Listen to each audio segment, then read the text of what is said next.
ये फालतू का काम छोड़, कोई ढंग का काम ढूंढ ले।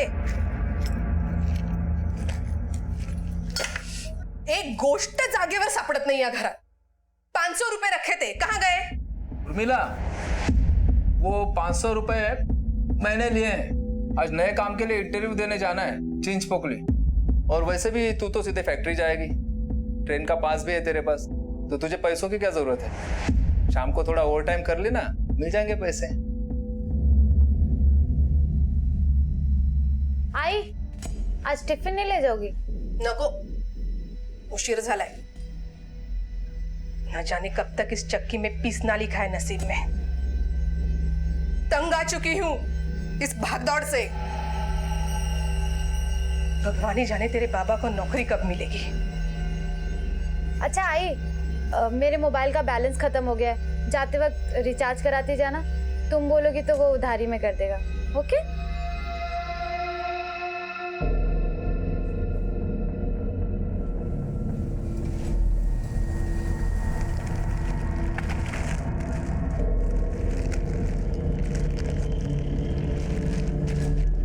मावशी, ते मागे मोजून घ्या हा।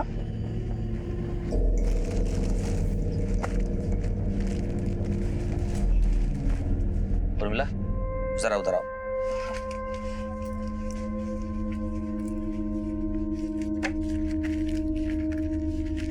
उर्मिला, ये जोगेश्वरी में तिवारी बाबू को देना है, और ध्यान से। हाँ हाँ। ठीक है, जाओ।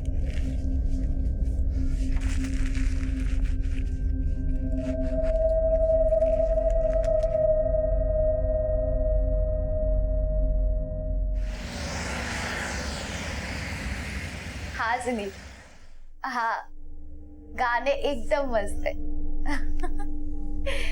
नहीं नहीं, ताई, ताई सुन ना, एक मिनट सुनील, एक मिनट। कुछ पैसे तो देना यार, बहुत भूख लग रही है, जाके वड़ा पाव लेके आता हूँ मैं। भूख तो मुझे भी लगी है। आई को आने देना, वो आके बनाएगी। देख, आई आ गई। आई, इतनी देर कहाँ लगा दी? सबको भूख लगी है। क्यों? तू नहीं खाना बना सकती? जब देखो तब फोन फोन फोन। हाँ सुनील।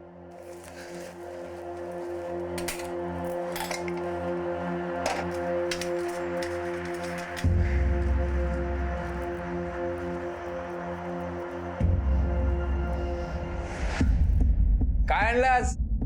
क्या बना रही है? चिकन?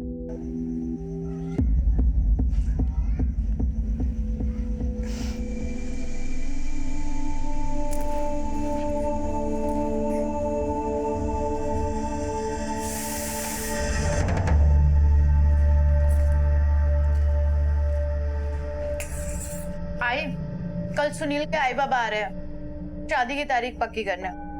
कल जल्दी आ जाना। हाँ, और कल खाने में कुछ स्पेशल बनाना। ओके? हाँ हाँ, आ जाएगी। आएगी क्यों नहीं? सुन, कल आते वक्त थोड़ा पैसों का बंदोबस्त भी करते आना। अरे अच्छा खाना बनाना पड़ेगा ना, समझे आ रहे हैं। तुम्हारे इंटरव्यू का क्या हुआ? वो हमेशा की तरह मेरे जाने से पहले दे दी नौकरी किसी को। आना जाना सब फोकट गया। संतोष को लेके गया था साथ में, उसको खिलाया पिलाया, जेब में एक फूटी कौड़ी नहीं बची। मुझे दे।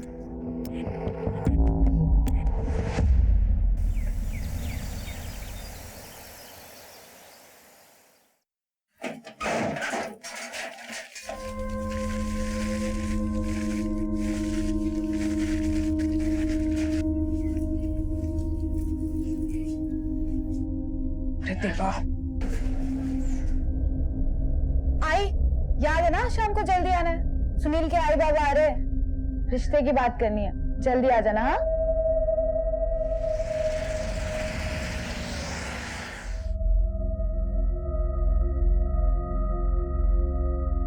The number you are trying to call is currently switched off.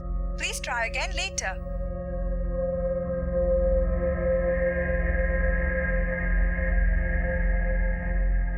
बाबा देखो ना, आई अभी तक नहीं आई, पता नहीं कहाँ रह गई। नहीं आई तो आ जाएगी, उसमें क्या है? फोन भी बंद आ रहा है उसका। अब वो लोग आ जाएंगे तो? तू एक काम कर, तू सुनील को फोन करके बोल दे आज के दिन मत आना, ठीक है? अरे ऐसे कैसे मना कर दूं? वो लोग निकल गए होंगे घर से। आप एक काम करो ना, स्टेशन तक देख कर आओ ना। पागल होगी? अगर तेरी आई स्टेशन तक आएगी तो यहाँ तक भी आएगी ना। गौतम का है, उसको भेज दे। गौतम कहाँ सुनता है मेरी? घूम रहा हूँ अपने दोस्तों के साथ। पवार आहेत का? हाँ या ना। नमस्कार, बसा बसा। कैसा है? ये बस।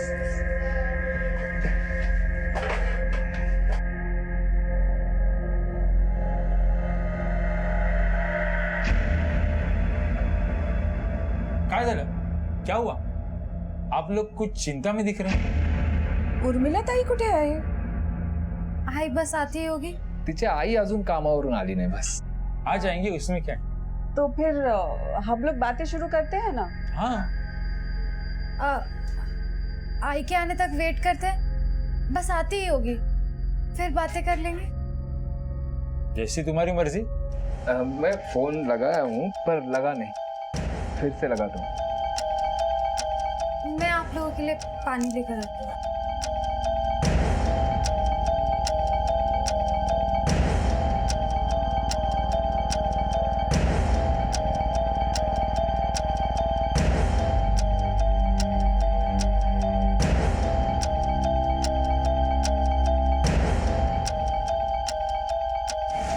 अब और इंतजार नहीं होता।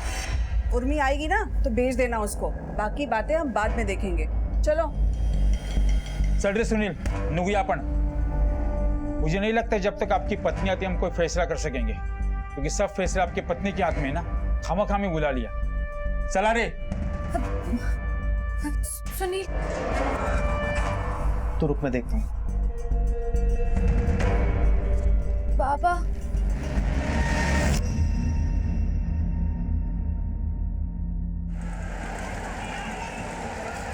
दीदी, आपने जागृति की आई को देखा क्या? नहीं। मधु, तूने आई को देखा क्या?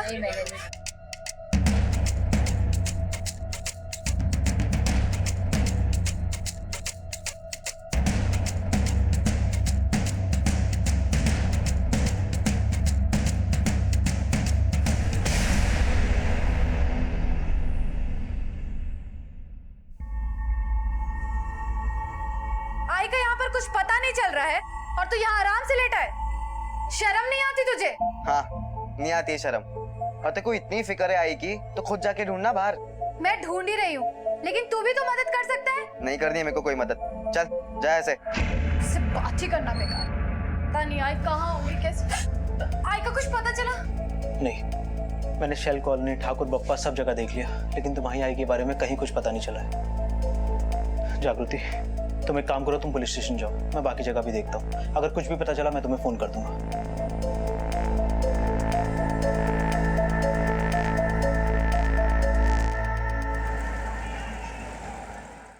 मेरी आई कल से घर नहीं लौटी सर। त्यांचं नाव आणि वय? उर्मिला सुभाष पवार, उम्र 45 साल।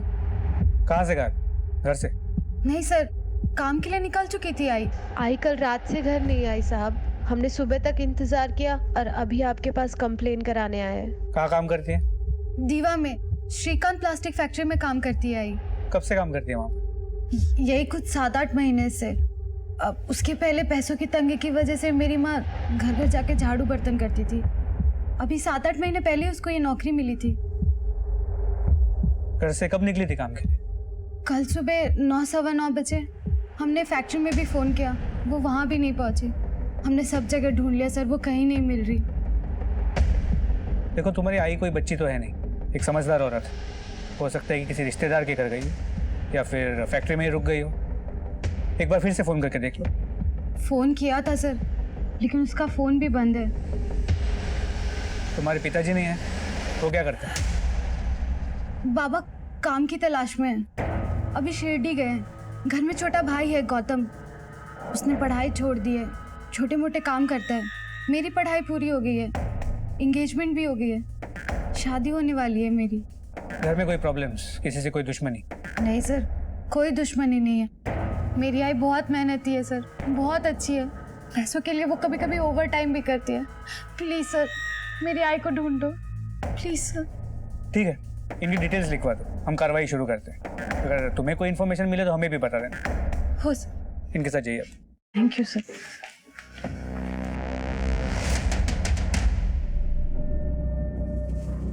उर्मिला पावर यही काम करती है? हाँ साहब। आज आई है क्या? नहीं साहब। आखिरी बार कब आई? 5 तारीख को आई थी साहब। फैक्ट्री के मालिक हैं, उन्हें बुलाइए। मालिक आज फैक्ट्री नहीं आए। वो काम से बाहर गए। ठीक है, जैसे वो वापस आते उन्हें हमसे बात करने को बोलिए। हाँ।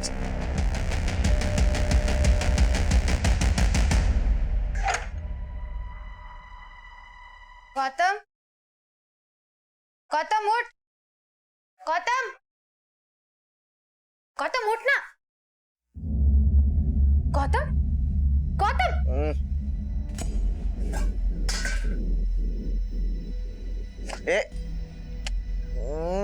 गौतम तू शराब पी के है, घर में आई नहीं है, बाबा का भी कोई पता नहीं है और तू दारू पी कर लेटा है। शर्म नहीं आई तुझे? हाँ किट है रे तेरा। हाँ आई नहीं है ना, चल तू भी जा। मेरा आई बाबा से कोई नाता नहीं है, नफरत करता हूँ दोनों से मैं। चल गौतम तू। सर तुम्हारी माँ की फैक्ट्री है, तुम्हारी माँ 5 तारीख के बाद काम पे नहीं गई, कोई अंदाजा है कहाँ जा सकती? मुझे कैसे पता होगा सर, घर पे बोल के तो वो फैक्ट्री जाती थी। ये कौन है? मेरा भाई है गौतम, आई को ढूंढ ढूंढ के थक गया है इसलिए सो रहा है। मैं नहीं गया था ढूंढने आई को, छोटी बच्ची है क्या, गई होगी खुद से हम लोग को छोड़ के कहीं पे। वैसे तुम्हारे पिताजी कहाँ हैं? शिरडी से लौटे या नहीं? अभी तक नहीं आए, उनका फोन भी बंद आ रहा है। वो गए कब थे शिरडी? बाबा कल ही गए थे शिरडी। कल? कल ही तुम्हारी माँ गायब हुई और पिताजी शिरडी चले गए। ठीक है, ये पति और पत्नी दोनों गायब हैं। हो सकता है कि दोनों मिलके कोई खेल खेल रहे हैं। फिर सुभाष पवार के मोबाइल की लोकेशन ट्रेस करो और एक कांस्टेबल को घर पे नजर रखने को बोलो। अगर इनमें से कोई भी घर पे आता है तो हमें इन्फॉर्म करने को बोलो। हो साहब। गुमशुदगी की एक सामान्य शिकायत पुलिस के पास आई थी, लेकिन जैसे जैसे तहकीकात आगे बढ़ रही थी कई सवाल खड़े हो रहे थे। एक सीधे साधे परिवार में पनपती उथल पुथल दिखाई दे रही थी। पुलिस के लिए महज गुमशुदगी से शुरू हुआ यह केस आगे चलकर कई सनसनीखेज मोड़ लेने वाला था, जमीर को झकझोर देने वाले कई सवाल खड़े करने वाला था।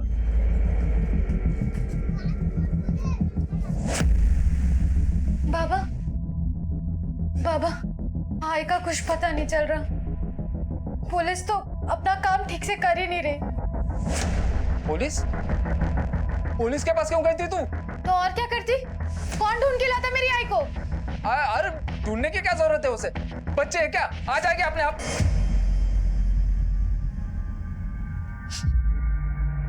दारू पे क्या है तू? अरे हाँ पिया है मैं दारू, तुम पी सकते हो, मैं नहीं पी सकता क्या? उल्टा मुझे तो जरूरत है इस चीज की।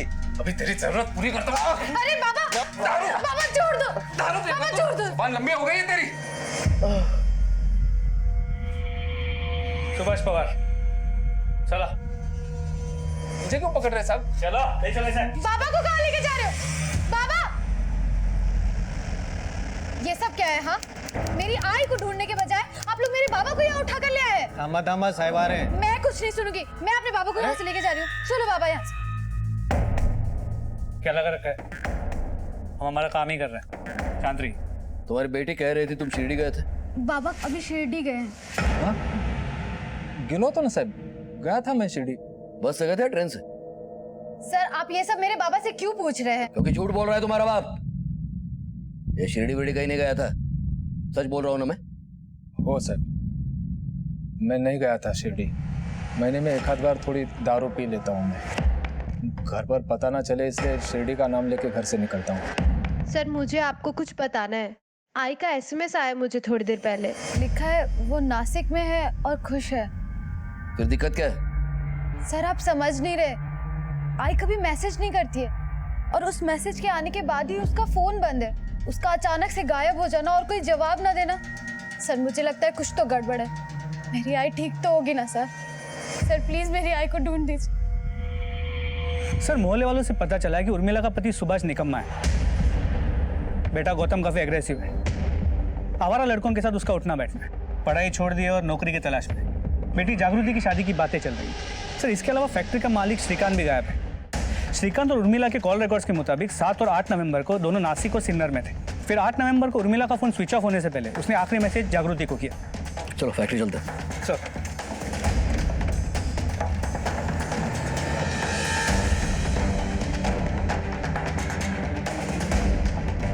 श्रीकांत, वो रहे शाह। ओ, सर सर श्रीकांत आमरे जी। कहाँ गायब थे इतनी देरों से? सर गायब नहीं, काम से बाहर गया था, लेकिन मैं पुलिस स्टेशन आने ही वाला था आपके पास। वैसे गए कहाँ थे? सर मेरा काम है, मुंबई से बाहर आना जाना लगा रहता है। बात क्या है? बात यह है कि एक औरत है उर्मिला पवार, जो तुम्हारी फैक्ट्री में काम करती है। हाँ 6 तारीख से गायब है और तुम भी 6 तारीख से गायब थे। कहाँ थे? सर मुंबई के बाहर ही गया था, नजदीक में। मैं बताता हूँ तुम्हें तुम कहाँ थे। पहले तुम नासिक गए, बाद में सिन्नर गए और तुम्हारे साथ उर्मिला भी थी। सही बोल रहा हूँ ना मैं? सर ये सारा चक्कर उन रुपयों से शुरू हुआ। दरअसल 5 तारीख को उर्मिला फैक्ट्री आई, मैंने उसे 2 लाख रुपए दिए थे एक पार्टी को पेमेंट करने के लिए, लेकिन 6 तारीख को पार्टी का फोन आया। श्रीकांत ये क्या है? अरे 2 लाख में ये औरत 10,000 रुपए पूरे कम लेकर आई है। अगर मैं चेक नहीं करता मेरा तो घाटा हो गया था ना। उर्मिला, ये तिवारी बाबू क्या बोल रहे हैं? कल रात मेरे पति ने पैसे देख लिए थे, ये उसी का काम है। मुझे माफ कर दो साहब। अच्छा ठीक है, कोई बात नहीं, तुम तिवारी बाबू को फोन दो। बोलो। अरे तिवारी जी, देखिए जो आपका 10,000 बाकी है वो अपन अगले हिसाब में जोड़ लेंगे। आप मैडम को जाने दो। हाँ कोई बात नहीं। ठीक है जाइए। पूरी तरह से ऊब चुकी थी सर। शायद उसके घर में कोई उसे समझता ही नहीं था, इसलिए कुछ दिनों के लिए वो अपने रिश्तेदारों के पास जाना चाहती थी नासिक, ताकि उसके घर वालों को पता चले कि उसकी अहमियत क्या है। पर मुझे डर था कि कहीं वो अकेली है, कुछ गलत ना कर बैठे, तो मैं उसे लेकर नासिक चला गया। जब मैं नासिक पहुंचा तो वहां पर कोई था नहीं उसका रिश्तेदार। तो फिर हमने सोचा कि हम सिन्नर के लिए रवाना होते हैं, लेकिन रात बहुत हो गई, बसेस बंद थी, तो फिर हम रात को एक होटल में रुक गए। लेकिन अर्ली मॉर्निंग हम लोग सिन्नर के लिए रवाना हो गए और वहाँ एक माता जी का मंदिर है, हम लोगों ने वहाँ दर्शन किए।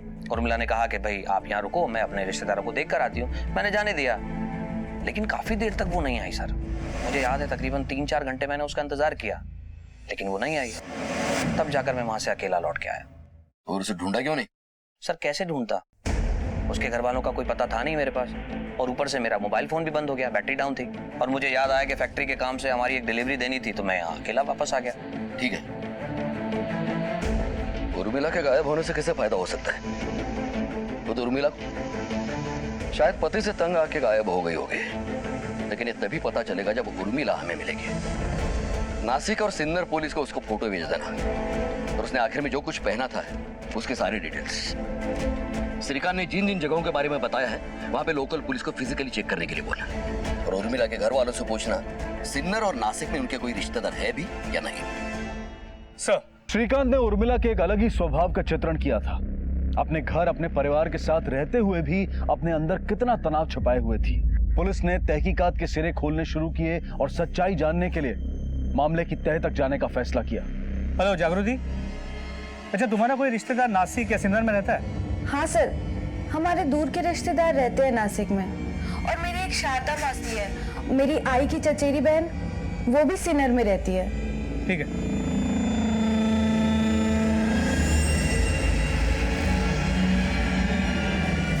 हाँ साहब, आया था साहब, उसके साथ एक औरत भी थी साहब। पक्का यही आदमी था? हाँ साहब यही था, ये आदमी आया था यहाँ पर। हाँ साहब, इसके साथ में एक स्त्री भी थी, और इस आदमी ने काफी देर तक उस स्त्री का इंतजार भी किया था।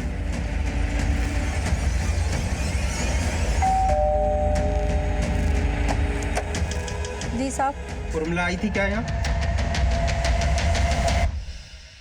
तुमने जो चोरी की थी उसी की वजह से तुम्हारे घर की ये हालत हुई है।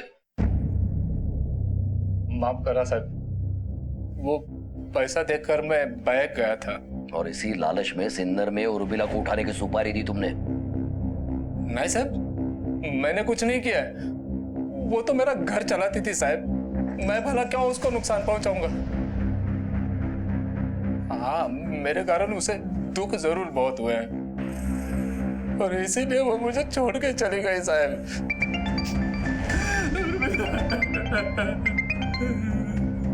हेलो,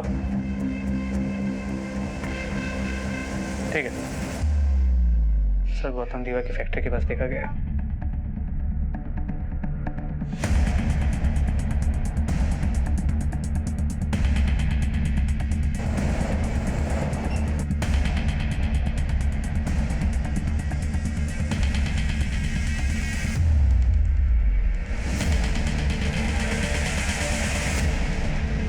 चल बेटा चल, थाने चल। पर मैंने कुछ भी नहीं किया सर, प्लीज सर, मैंने सच्ची कुछ भी नहीं किया सर, सच्ची मैंने कुछ भी नहीं किया। पिछले 2 दिनों में 4 बार तुम्हें श्रीकांत के फैक्ट्री के पास देखा गया है। क्या कर रहे थे यहाँ? सर मेरे को श्रीकांत को सबक सिखाना था। कैसा सबक? सर वो श्रीकांत ने मेरी आई को पूरी तरीके से अपनी बातों में फंसा लिया था। कुछ दिन पहले मैं दीवा आया था कुछ काम से। मैंने सोचा था कि मैं आई से मिलता हुआ जाऊंगा, लेकिन जब मैं फैक्ट्री आया सर, तभी मुझे पता चला कि श्रीकांत आई को अपने साथ अपने घर लेकर गया था। तो मैं उसके घर पे गया सर। कुछ लोगों को जिंदगी से कुछ नहीं मिलता, मैं उन्हीं में से एक हूँ। ये कैसी बातें कर रही हो उर्मिला? मुझ पे विश्वास नहीं है तुमको? मैं हूं ना तुम्हारे साथ। अब ये सारी बातें भूल जाओ, आओ मेरे सीने से लग जाओ।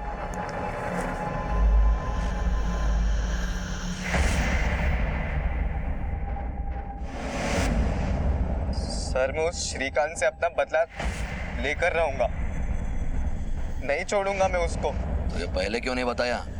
सब मैं नहीं चाहता था कि मेरी आई की बदनामी हो, लेकिन ये बात मुझे पता है कि श्रीकांत ने मेरी आई के साथ कुछ ना कुछ किया है।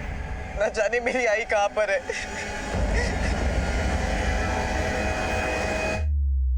सर मैं पहले भी आपको बता चुका हूं, उर्मिला अपने पति और परिवार से परेशान थी सर, इसीलिए मैं उसको सहारा दिया करता था। लेकिन सर मुझे ये नहीं पता था कि अच्छे कामों का अंजाम इतना बुरा होता है। और फिर उस बच्चे ने पता नहीं क्या देख लिया सर, जो मुझ पर डायरेक्ट इल्जाम लगा दिया उसने। ठीक है मान लेता हूं मुझ पर इल्जाम लगाना कि मैं कोई भी नहीं हूं उसका, लेकिन उसकी माँ, उसने अपनी माँ को गलत समझा। ये बात समझ में नहीं आई सर। सर मैंने जो भी बातें आपको बताई हैं वो एक एक बात सही है। आप चाहे तो इंक्वायरी कर लीजिए सर। ठीक है मान लेते हैं कि तुम सच बोल रहे हो। अब एक बात हमारी भी ध्यान में रखना। जी। ये शहर छोड़ के कहीं भी नहीं जाना। Okay sir. Thank you. Urmila के बेटे गौतम ने पुलिस के सामने एक सनसनीखेज खुलासा किया, लेकिन उसे श्रीकांत ने झुठला दिया। हर एक केस को सुलझाते सुलझाते पुलिस का ऐसे कई मुजरिमों से पाला पड़ता है जो उन्हें सीख भी दे जाते हैं और हैरान भी कर जाते हैं। और यह केस भी उसी दिशा में जा रहा था। पुलिस अपने अनुभव को काम में लाते हुए पूरी गंभीरता से इस केस की तहकीकात कर रही थी, लेकिन आगे जो इस कहानी में होने वाला था उसके बारे में शायद किसी ने सोचा भी नहीं होगा।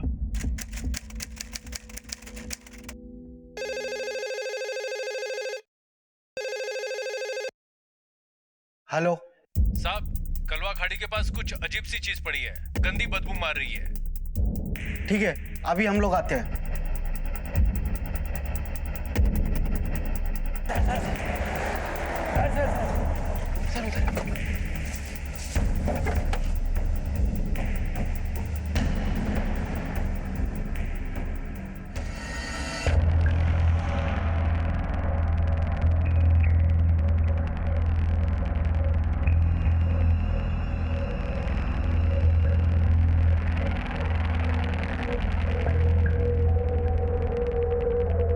ड्रम को तोड़ो और अंदर से बॉडी निकालो।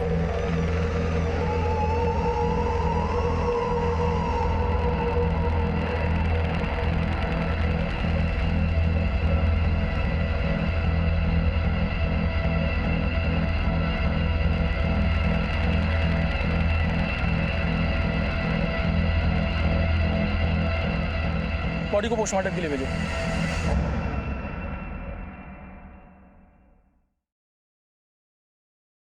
औरत की लाश है, उम्र लगभग 48 साल, सर पे चोट के निशान भी है, मुंह और गला दबाया गया, दम घुटने से मौत हुई है।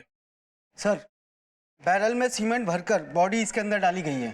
पिछले 10-12 दिन की सभी पुलिस स्टेशन से आई गुमशुदा महिलाओं की कंप्लेंट फाइल लेकर के आओ और उससे इस डिटेल्स को मैच करो और अपनी डिटेल्स सभी पुलिस स्टेशन को भिजवाओ। Okay sir.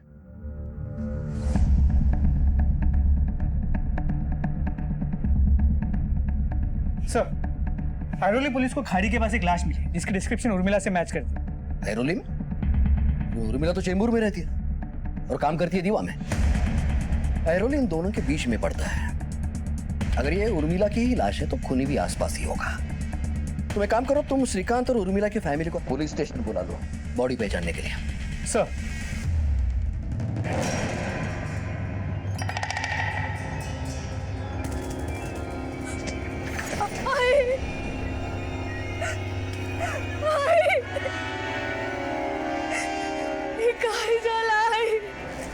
आई वाला माफ कर दे, हमें तुझे कभी नहीं सताऊंगी। आई वाला माफ कर दे। आई आई आई जागृति, ये इसलिए मारा मेरी आई को। क्यों मारा मेरी आई को? छोड़ बोल, क्यों मारा? छोड़ से। बड़ी बेरहमी से कत्ल किया गया है। बदन पे स्ट्रगल के निशान हैं, सर पे वार भी किया गया है।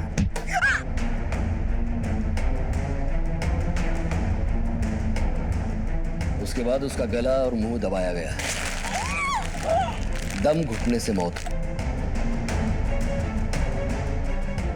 उसके बाद उसके हाथ पैर बांधकर उसे ड्रम में, मतलब बैरल में डाला गया। उसके बाद सबूत मिटाने के लिए बैरल में सीमेंट डाला गया। कातिल बड़ा बेरहम है, ठंडे दिमाग वाला, a cool minded murderer।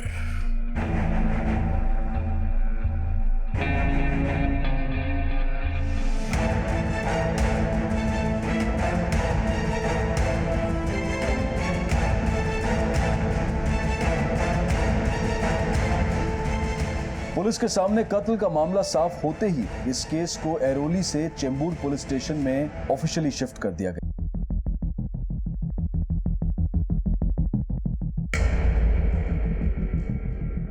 Sir, postmortem report के मुताबिक मौत 8 दिन पहले हुई, मतलब 6 नवंबर को, ठीक उसी दिन जिस दिन उर्मिला घर से निकली थी। इसके 3 पहलू हो सकते हैं कदम। पहला श्रीकांत, जो हमें घुमा रहा है, जिसके खिलाफ कोई ठोस सबूत नहीं है हमारे पास। दूसरा सुभाष, उर्मिला उस श्रीकांत के अफेयर के वजह से वो भी उसे मार सकता है। और तीसरा, हमें गुमराह करने के लिए उर्मिला की जगह किसी और को मारकर उसे उर्मिला की आइडेंटिटी देके खुद उर्मिला किसी और जगह अपनी अलग आइडेंटिटी से रह रही होगी। उर्मिला की फैमिली का डीएनए बॉडी से मैच करवा लो। जी सर। नासिक में श्रीकांत और उर्मिला जहां जहां घूमे वहां का सीसीटीवी फुटेज मिला? सर, श्रीकांत के बयान के मुताबिक और कॉल रिकॉर्ड से जो लोकेशन मिले, वहां कहीं पे भी सीसीटीवी कैमरा नहीं मिला। उर्मिला का मर्डर अगर 6 तारीख को हुआ है तो 7 और 8 तारीख को श्रीकांत किसके साथ घूम रहा था? फिर से नासिक जाओ, फिर से पूछताछ करो उर्मिला का फोटो लेके। और 10 तारीख को सातारा में उर्मिला का फोन क्या कर रहा था? या तो चोरी हो गया होगा या फिर उसे कोई घुमा रहा होगा। हम किसी को क्लीन चिट नहीं दे सकते। मर्डर लोकेशन फिर से टटोलना होगा श्रीकांत के साथ। उसे कुछ तो हड़बड़ाहट होगी और हमारे हाथ से कुछ छूटा तो नहीं, इसका क्रॉस चेकिंग भी हो जाएगा। सर,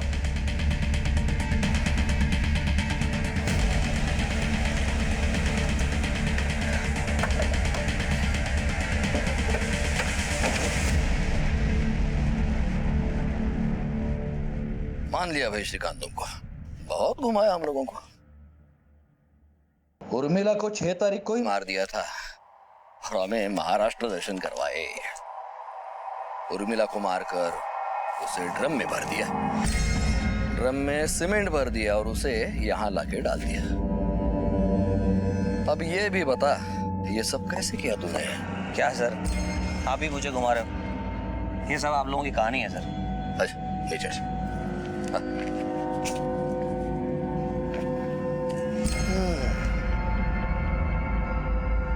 अच्छा, वो टेम्पो कहाँ से लाए थे?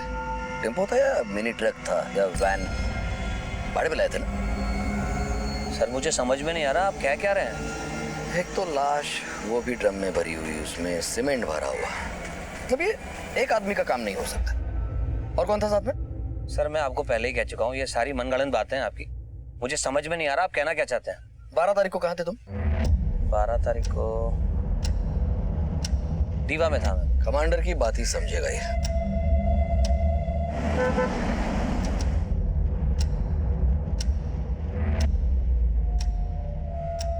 मुंबई पुलिस। 7 तारीख को ये आदमी आपके आया था? 7 तारीख को हाँ साहब आया था साहब। उसके साथ ये औरत भी थी? नहीं साहब, औरत को तो मैंने नहीं देखा सर, पर उसने कहा था मेरे साथ कोई औरत भी है। थैंक यू, बहुत अच्छा नींद आया, एकदम माइंड फ्रेश हो गया।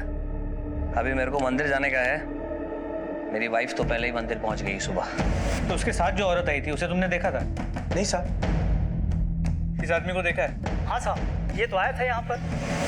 तुम्हारी पत्नी नहीं आई अभी तक बेटा? पंडित जी आप तो जानते हैं, ऐसी कोई औरत बनी नहीं जो टाइम पे चले। पता नहीं ये लोग टाइम की कीमत कब समझेंगे। अच्छा, इस आदमी के साथ ये औरत भी थी? नहीं साहब, इस औरत को नहीं देखा।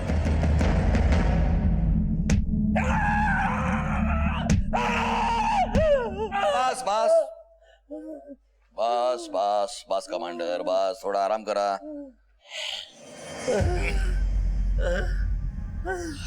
बता बजरीकर, कुछ याद आ रहा है?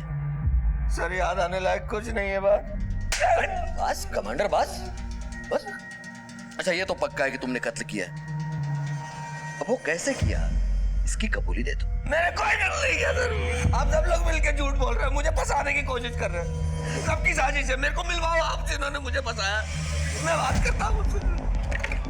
हम उसके मुंह से सच नहीं निकलवा पा रहे हैं कदम। हमारा केस कमजोर पड़ता जा रहा है। अभी भी हम लोग यकीन से नहीं कह सकते कि यह हत्या श्रीकांत ने की है। पर इतना तोड़ने के बाद भी ये श्रीकांत अपना वही राग लाप रहा है। सर, ये कॉल रिकॉर्ड से DNA report. Sir, call record के मुताबिक 12 तारीख को श्रीकांत दीवा और मुमरा के एरिया में था।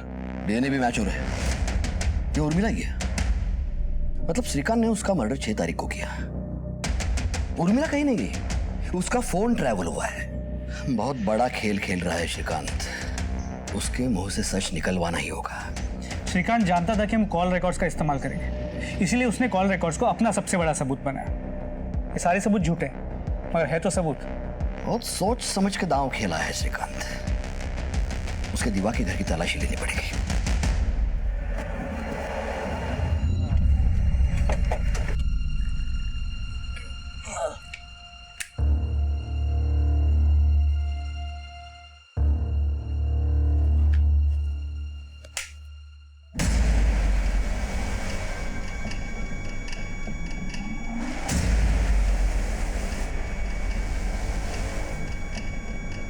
अंदर लो उसे।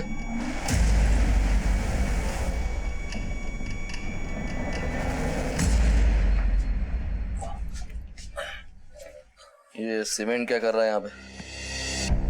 सर यहाँ पे इतने चूहे हैं कि जीना मुश्किल हो गया। आप जरा झुक के देखिए सर। सीमेंट लगा लगा के थक गया हूँ सर। चूहे मारने की दवाई भी ड्रॉर में रखी है, लेकिन कुछ असर ही नहीं होता सर। आप चाहे तो चेक कर लीजिए, ड्रॉर में रखिए। अब पुलिस को यकीन हो गया था कि ये पूरा कांड श्रीकांत ने ही किया है, लेकिन श्रीकांत ने बहुत सोच समझकर फुल प्रूफ प्लान बनाया था। उसका कबूलनामा पुलिस के लिए बहुत जरूरी हो गया था, क्योंकि बिना इकबालिया बयान के वो अदालत से छूट जाता। सर, श्रीकांत बात नहीं मान रहा। अब भी अपनी बात पे डटा है कि उसने उर्मिला को नहीं मारा। वो लोग नासिक गए थे, सिन्नर गए थे, लेकिन वहां से उर्मिला कहाँ गई ये उसे नहीं पता। अब तो मुझे भी उसकी बात पे विश्वास होने लगा है।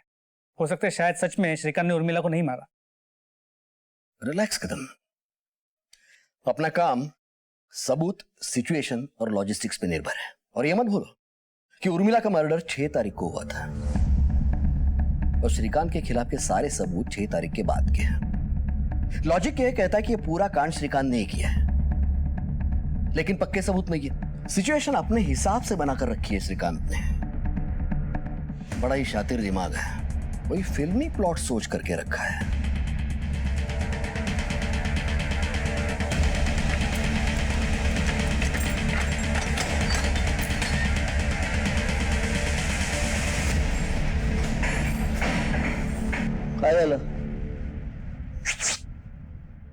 क्या किया? कुछ नहीं किया। पुलिस मुझे मर्डर के झूठे केस में फंसा रही है। मैंने कुछ भी नहीं किया। अरे यहाँ ऐसे ही होता है, सच झूठ कोई मायने नहीं रखती। सबूत सबूत होना चाहिए, और सबूत कोर्ट में पेश करने के लिए अच्छा वकील होना चाहिए। हाँ, वरना पुलिस है ना, ये सबूत को तोड़ मरोड़ के कोर्ट में पेश करती है। तेरे को एक बात बताऊं क्या? अपने को मार के आए है, लेकिन अपन का वकील है ना, कानून के चोर रास्ते से अपन को यहाँ से छुड़ाएगा। वो कैसे? कैसे? क्या नाम बताया तूने? श्रीकांत। वो कहावत तो पता है ना, डॉक्टर और वकील के सामने नंगा होना पड़ता है।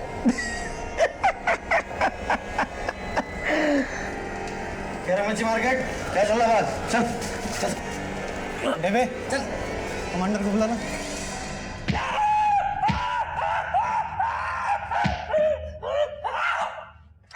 अरे क्या चल रहा है? हाँ, क्या चल रहा है? आदमी अपना जुर्म कबूल नहीं कर रहा, मतलब मार दोगे क्या उसे? देशपांडे, अपनी ये बहस कोर्ट के लिए बचा के रखना। हमारा काम क्या है, कैसे करना है, हमें अच्छी तरह से पता है। तुम दखल अंदाजी ना करो तो ही अच्छा है। शिंदे साहब, इसलिए तो पुलिस कटघरे में खड़ी पाती है खुद को। अमानवीय अत्याचार का केस बन सकता है तुम पर, और जब तक किसी भी इंसान के खिलाफ कोई सबूत नहीं होते, कानून उसे दोषी नहीं मान सकता। और आप ऐसे किसी को भी रिमांड में लेके सिर्फ पूछताछ कर सकते हो, मार नहीं सकते। हे बघा, हे तुमची केस नाही आहे, तुम्ही तुमच्या केस बद्दल बोला। न्यायालय लॉकअप बदल।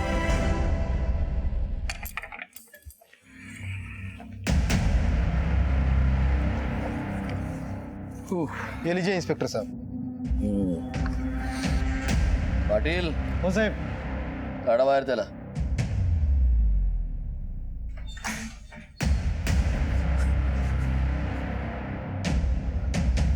अरे भावा, तू कशाला घाबरतोय? पुलिस ने अपन के लिए लॉकअप खोला है। तेरे को बोला था ना, देशपांडे वकील, वो देख, अपन की जमानत भी हो गई और अपन को फांसी के फंदे से भी बचाएगा। हाँ चले। हाँ साहब, आलू ना। वकील साहब, तू जा।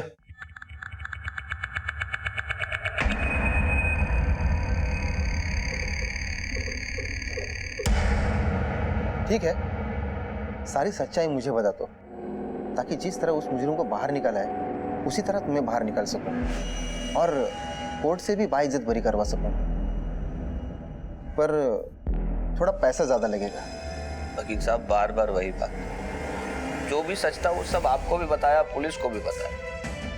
अब क्या करूं मैं? देखो, मैं तो सिर्फ इतना ही कर सकता हूँ कि ये पुलिस वाले तुम पर 3rd डिग्री का इस्तेमाल नहीं कर पाएंगे। कल तुम्हारी रिमांड खत्म होगी और तुम्हें कोर्ट में पेश किया जाएगा। लेकिन ये पुलिस वाले बड़े शातिर, इन्हीं सबूतों पर तुम्हारी रिमांड फिर से बढ़ा लेगी, और उस वक्त मैं कुछ नहीं कर पाऊंगा, क्योंकि सच्चाई मुझे अभी पता नहीं। ठीक है, ख्याल रखना अपना।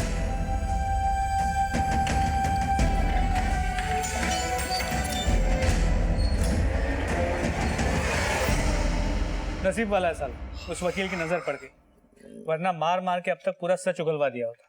मिलेगा, पूरा मौका मिलेगा तुम्हें कदम। फिलहाल अपना केस थोड़ा कमजोर है। कल रिमांड खत्म होते ही मैं एक्सटेंशन ले लूंगा, फिर कोई वकील इसे बचा नहीं पाएगा। सर सर सर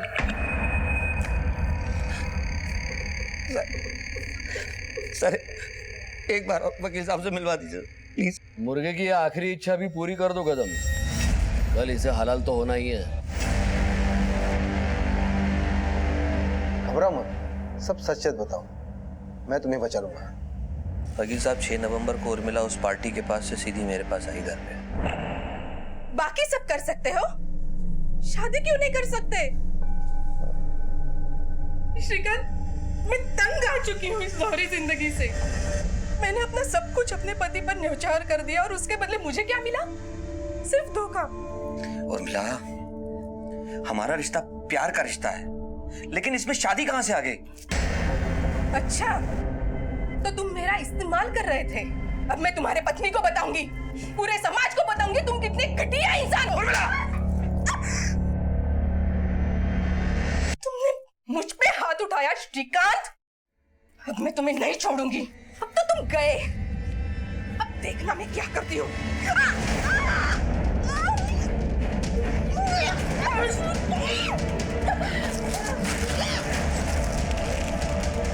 उर्मिला मर चुकी थी सर। मैं घबरा गया था। यकीन मानिए मैं ऐसा इंसान नहीं। सब कुछ इतना अचानक हुआ, कुछ समझ ही नहीं पाया मैं। फिर मुझे याद आया मेरे बीवी बच्चे हैं, उनका क्या होगा अगर मुझे फांसी हो गई तो। मैंने तुरंत उर्मिला की लाश को एक ड्रम में डाल दिया। दिमाग ने काम करना बंद कर दिया था सर। खुद को रिलैक्स करने के लिए मैंने टीवी खोला तो उसमें एक मूवी आ रही थी। उसमें एक हीरो एक मर्डर को छुपाने के लिए लाश को दफना देता है, फोन को घुमाता है और बहुत सारे झूठे सबूत इकट्ठे करके पुलिस को गुमराह करके बच जाता है। मैंने भी बिल्कुल वैसा ही किया, लेकिन लाश सड़ने लगी थी सर, तो मैंने सीमेंट घोलकर उसको ड्रम में भर दिया ताकि मोहल्ले वालों को पता न चल जाए। एक बार उर्मिला ने मुझसे कहा था कि नासिक और सिन्नर में उसके कुछ रिश्तेदार रहते हैं। उसी दिन मैं दोनों के फोन लेकर नासिक के लिए निकल गया और वहाँ साईं राम नाम की एक लॉज है, वहाँ मैंने एक रूम ले लिया और दोनों के नाम से एंट्री कर दी। बातों ही बातों में मैंने मैनेजर को ये यकीन दिला दिया कि मेरे साथ एक औरत भी है और अगले ही दिन चेकआउट करके मैं सिन्नर निकल गया और वहाँ एक मंदिर में जाकर बैठ गया और पंडित जी को भी ये यकीन दिला दिया कि मेरे साथ एक औरत आई हुई। वहाँ से आने के बाद मैंने देखा कि सीमेंट जम चुका था, कोई ना पहचाने, इसलिए लॉन्ग रूट के दीवा से कोल्हापुर जाने के लिए एक टेम्पो वाले से बात की। उसको मैंने समझाया कि मेरी फैक्ट्री का कुछ बेकार सामान है, इसको डिलीवर करना है, और वो मान गया। और फिर मैं वहाँ से ड्रम डाल के निकल गया और फिर टेम्पो ऐरोली की खाड़ी के पास छोड़ दिया और वहाँ से ढलान से ड्रम को धकेल कर मैं आगे ले गया खाड़ी की तरफ और फिर खाड़ी में धकेल दिया। सोचा था खाड़ी का पानी उस ड्रम को निगल लेगा। तुम्हारा एग्जीक्यूशन ऑफ प्लान तो काबिल तारीफ था, लेकिन 10 तारीख को उर्मिला का फोन 17 में एक्टिवेट हुआ, जबकि तुम मुंबई में थे। तुमने किसी को वहां फोन देके भेजा होगा। नहीं सर, मैं खुद 17 गया था और अपना फोन यहाँ अपने एक दोस्त को देकर गया था। नीलेश यार तू मेरा फोन रख, देख मैं 1-2 दिन के लिए बाहर जा रहा हूँ। लोग क्या है ना बहुत डिस्टर्ब करते हैं, इस फोन को बस तू ऑन रखना। मैंने ही 17 में उर्मिला का फोन ऑन किया था और फिर वापस आकर अपने दोस्त से अपना फोन ले लिया। श्रीकांत, तुमने प्लान तो फुल प्रूफ बनाया था, लेकिन एक गलती कर दी, सारी सच्चाई पुलिस को बता दी।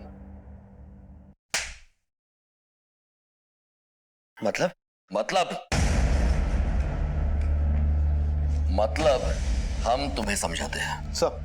Well done Deshpande. Thank you sir. Good job Nikam. Thank you sir.